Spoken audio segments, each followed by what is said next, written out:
கோவக்காயில் எப்படி மொறுன்னு வறுவல் பண்ணலான்னு பார்க்கலாம் வாங்க. இந்த வறுவலை எதுக்கெல்லாம் சைட் டிஷ்ஷாக வச்சு சாப்பிட்லான்னு பார்த்தீங்கன்னா, நம்ம ரசம் சாதம், அப்புறமா சாம்பார் சாதம், பருப்பு குழம்பு, மோர் குழம்பு, இந்த மாதிரி காரம் கம்மியாக இருக்கிற சாப்பாட்டுக்கு நம்ம இந்த மாதிரி காரமாக ஒரு வறுவல் செஞ்சு சாப்பிட்டா அட்டகாசமாக இருக்கும். முதல்ல கோவக்காவை நல்லா ஒரு 3 தண்ணி ஊற்றி நல்லா வாஷ் பண்ணிக்கோங்க.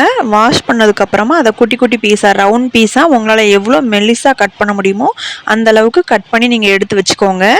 கோவக்காயில் அதிகமான நார்சத்து இருக்கிறதுனால வெயிட் லாஸ்க்கு ஹெல்ப் பண்ணுன்னு சொல்லியிருக்காங்க. 10 ரூபாய்க்கே 3 பேர் சாப்பிட்ற அளவுக்கான கோவக்காய் எங்கள் ஊரில் கொடுக்காங்க. உங்கள் ஊரில் எப்படி நீங்கள் கமெண்ட் பண்ணுங்கள். கடாய் அடுப்பில் வச்சுக்கோங்க. 3 ஸ்பூன் எண்ணெய் ஊற்றிக்கோங்க.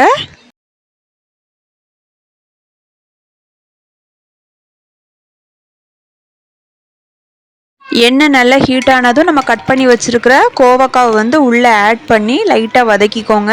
நம்ம கோவக்காவை கட் பண்ணும்போது அது ஒன்றுக்கு ஒன்று ஒட்டி தான் வரும். அதனால் நம்ம அந்த ஆயிலில் நம்ம வதக்கும் போது என்ன பண்ணணும்னா கொஞ்சம் ஒவ்வொன்றா எடுத்து விட்டு நம்ம நல்லா வதக்கி விடணும். அந்த ஆயிலில் எல்லாமே மிக்ஸ் ஆகுற மாதிரி.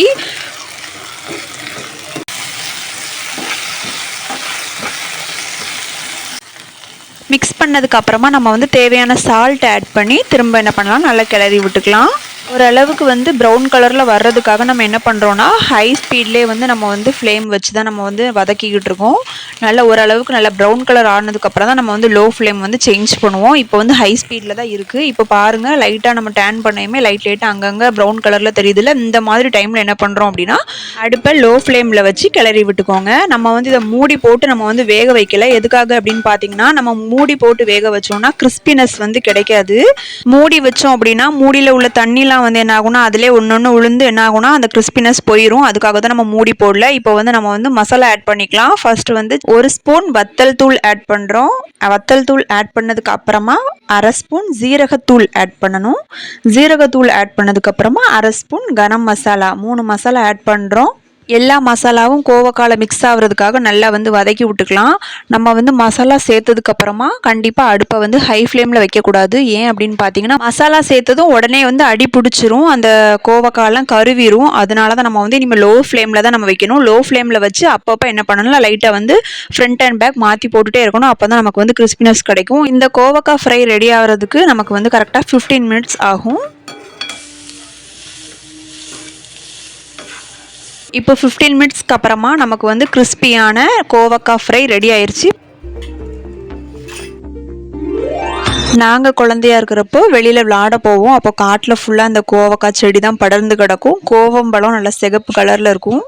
அதெல்லாம் நாங்கள் பறித்து சாப்பிட்ருக்கோம். நீங்களும் அந்த மாதிரி பறித்து சாப்பிட்ருக்கீங்களா? உங்களுக்கும் கோவம்பழம் சாப்பிட்ட அனுபவம் இருக்கான்னு சொல்லி நீங்கள் கமெண்ட் பண்ணுங்கள். அந்த டைமில் கோவக்காய் பற்றி எங்களுக்கு ஒன்றும் தெரியாது. இதில் இவ்வளோ நார்சத்து இருக்குது, ஃபேட் லாஸ்க்கு ஹெல்ப் பண்ணும், இந்த மாதிரி எங்களுக்கு எதுவும் தெரியாது. சும்மா விளாட்டுக்காக நாங்கள் பறித்து அதை விளாடுவோம், சாப்பிடுவோம். ஆனால் இப்போ தான் அதில் இவ்வளோ சத்து இருக்குதா அப்படின்னு எங்களுக்கு இப்போ தான் தெரியுது. வெறும் 15 நிமிஷத்தில் 10 ரூபாயில் நமக்கு ஈஸியான வறுவல் ரெடி ஆயிடுச்சு. இனிமேல் நம்ம சாப்பாட்டுக்கு வச்சு சாப்பிட்டு என்ஜாய் பண்ணலாம்.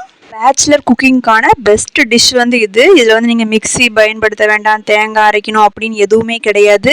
மசாலாவும் உங்கள் வீட்டில் இருக்கிற மசாலா தான். 15 மினிட்ஸில் நீங்கள் இதை செஞ்சு சாப்பிட்றலாம். பழைய சாதம் தான் இருக்கா, அதுக்கு கூட இது அருமையாக தான் இருக்கும். வச்சு சாப்பிட்டு பாருங்கள். கண்டிப்பாக வீட்டில் எல்லோரும் செஞ்சு சாப்பிட்டு பார்த்துட்டு எப்படி இருந்துச்சுன்னு கமெண்ட் பண்ணுங்கள். தேங்க்யூ ஃபார் வாட்சிங்.